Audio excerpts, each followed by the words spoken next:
El presidente de Estados Unidos, Donald Trump, rechazó la propuesta de sus socios de la OTAN de ayudar en la situación en torno al estrecho de Hormuz. Ahora que la situación en el estrecho de Hormuz se ha resuelto, recibí una llamada de la OTAN preguntando si necesitábamos ayuda. Les dije que se mantuvieran alejados, a menos que solo quisieran cargar sus barcos con petróleo. No sirvieron de nada cuando se les necesitaba. Tigres de papel, escribió él el 17 de abril en la red social Truth Social.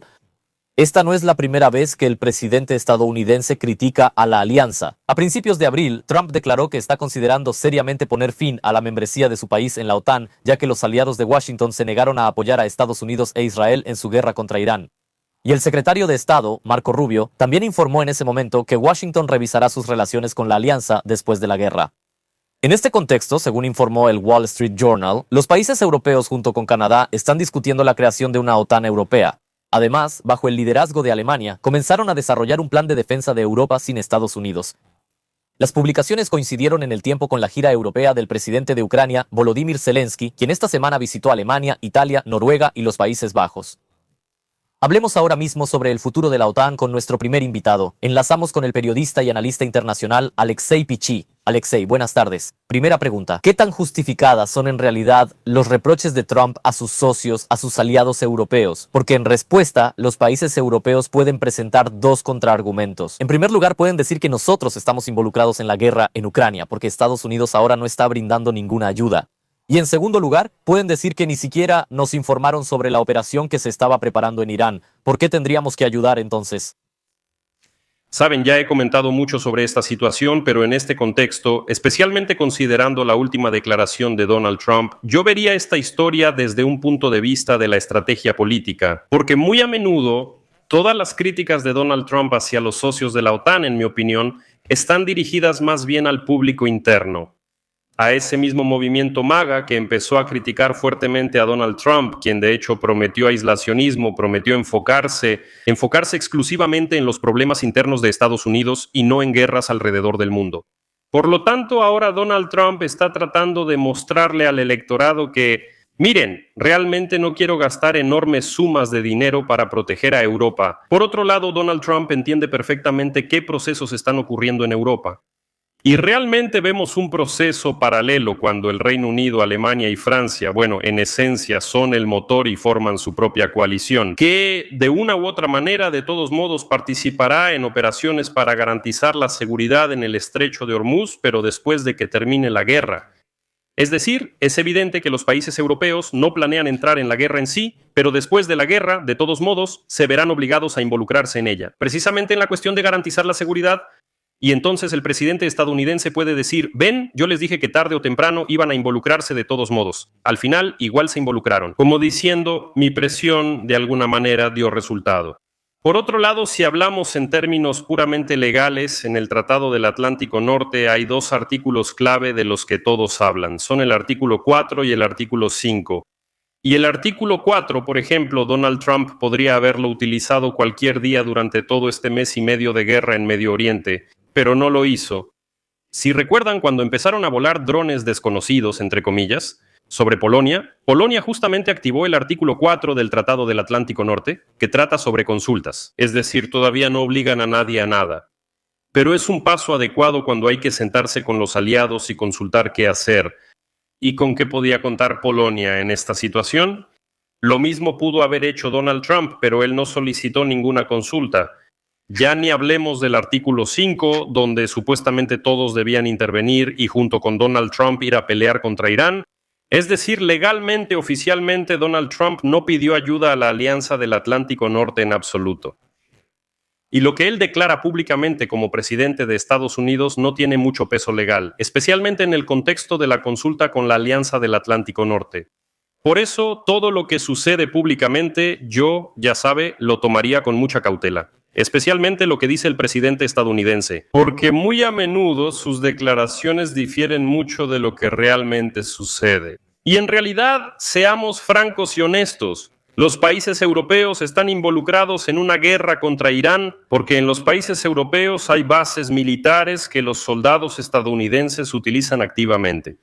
Son países de Europa del Este, la base alemana, las bases en Chipre, las bases del Reino Unido y así sucesivamente. Es decir, los aviones despegan de algún lugar, los aviones cisterna aterrizan en algún lugar, la aviación estadounidense recibe mantenimiento en algún lugar y no solo se mantiene en las bases de Medio Oriente, allí en Jordania y así sucesivamente.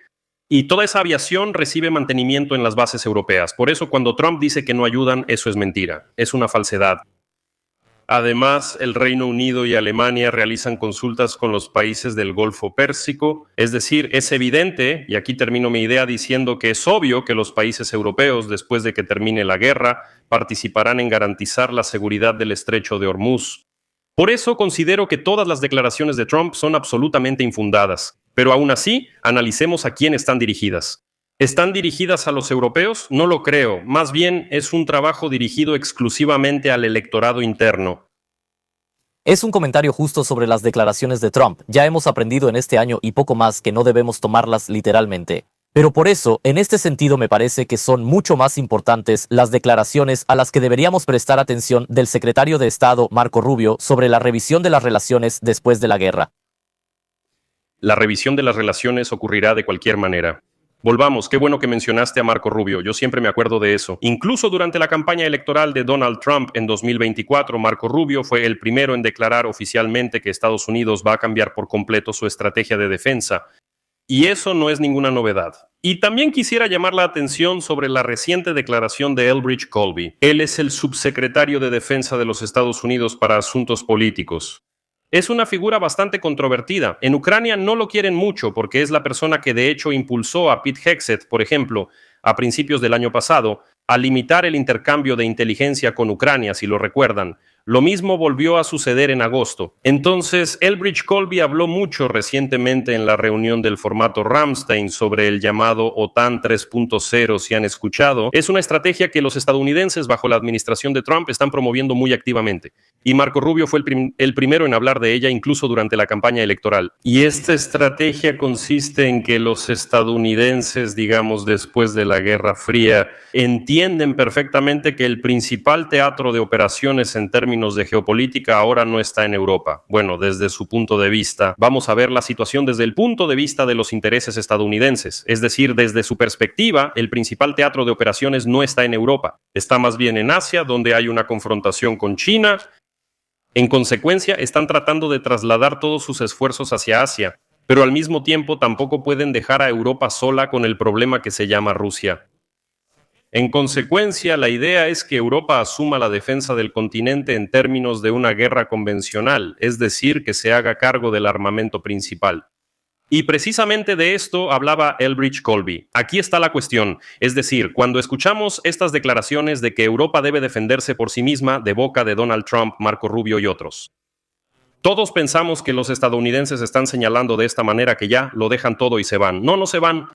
Elbridge Colby dejó claro que Europa debe desarrollar su complejo industrial de defensa, sus propias armas, su propio ejército y así sucesivamente. ¿Y América se quedará en la OTAN? Ese es un punto interesante. Se quedará, no se irá a ningún lado. Simplemente cambiará un poco su papel y ahora los europeos también están asumiendo ciertas áreas de mando dentro de la Alianza del Atlántico Norte. En lo que respecta al teatro de operaciones europeo, los europeos están reorganizando su base industrial militar. Y los estadounidenses de todos modos seguirán compartiendo tecnología, inteligencia y así sucesivamente. Y además hay que prestar atención a la revisión de las relaciones. Presten atención a quién critica más cualquier declaración de la administración de Trump sobre la retirada de las tropas estadounidenses de Europa o la revisión de las relaciones. O cuando Trump dice que va a salir de la OTAN que no quiere defender. Principalmente son los países de Europa Occidental. Si vemos las declaraciones de los países de Europa del Este, los países bálticos, Finlandia, Polonia, Rumania, veremos que aquí las declaraciones son un poco diferentes y por lo general Alexander Stubb está el presidente de Finlandia, quien dice directamente que no critica tan activamente a Donald Trump. ¿Por qué? Porque si vemos esta estrategia de la OTAN 3.0 que está promoviendo la administración de Trump, veremos que ahí está claramente establecido el desplazamiento, es decir, las tropas estadounidenses permanecen en Europa, pero se están trasladando de Europa Occidental a Europa Oriental. Quizás hayan escuchado recientemente, incluso hubo información privilegiada en la prensa estadounidense, que, según dicen, Trump quiere castigar a los países europeos. Por no haber entrado en la guerra contra Irán, el castigo es trasladar tropas. Así que está trasladando tropas precisamente desde Europa Occidental, a Grecia, a Polonia, a los países bálticos, es decir, al flanco oriental. Y la idea de que Europa sí realmente debe defenderse por sí misma. Pero también debe entender que su principal línea de defensa en cualquier lucha futura es el flanco oriental, no el occidental. Y todos los esfuerzos se dirigen al flanco oriental. Los estadounidenses se quedan, pero no cubren el flanco oriental. Y al mismo tiempo llaman a Europa a armarse. ¿Y por qué aumenta ese porcentaje del PIB que los países deben gastar en defensa?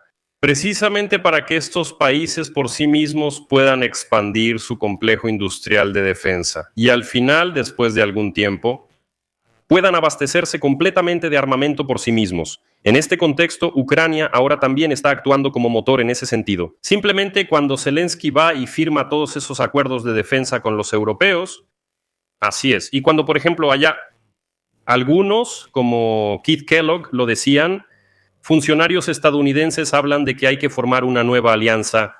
Para reemplazar a la OTAN, no habrá ningún reemplazo para la OTAN, al menos así me parece y así lo veo.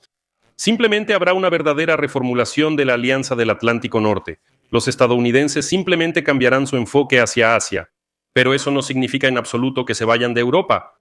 Simplemente van a participar menos.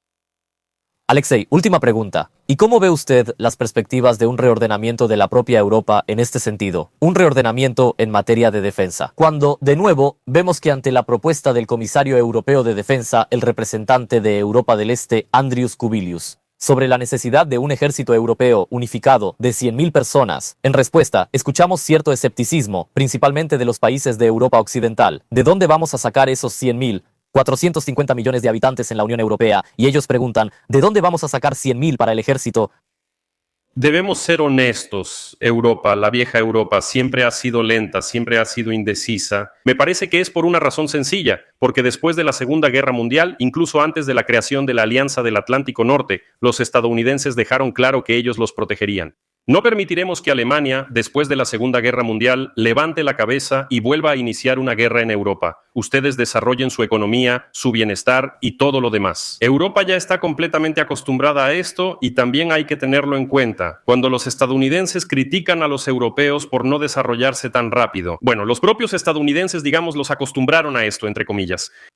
Creo que tarde o temprano los europeos llegarán a esto, se verán obligados a hacerlo, y solo para entender qué tan lentamente está ocurriendo esto.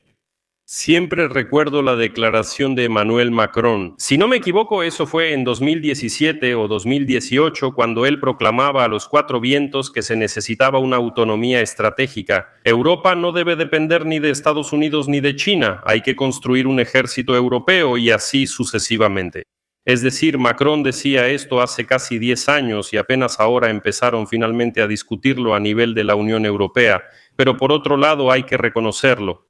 Ahora en la Unión Europea finalmente recordaron que en el Tratado de Creación de la Unión Europea existe el artículo 42, apartado 7 sobre la defensa mutua.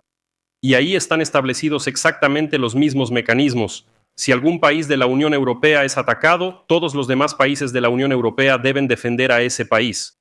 Nadie nunca habló de esto, resultó que sí existe ese artículo y ahora finalmente empezaron a trabajar en los mecanismos de respuesta si alguno de los países activa ese artículo 42 del Tratado de la Unión Europea. Por eso creo que Europa se está moviendo en la dirección correcta lentamente, no tan rápido como probablemente nos gustaría. Pero se verá obligada a hacerlo porque Estados Unidos tampoco va a quedarse sentado mucho tiempo esperando a que Europa finalmente transforme su propia defensa. Sí, muchas gracias, Alexei Pechí. Les recuerdo, estuvo en contacto con nosotros, analista internacional y periodista. Hasta luego.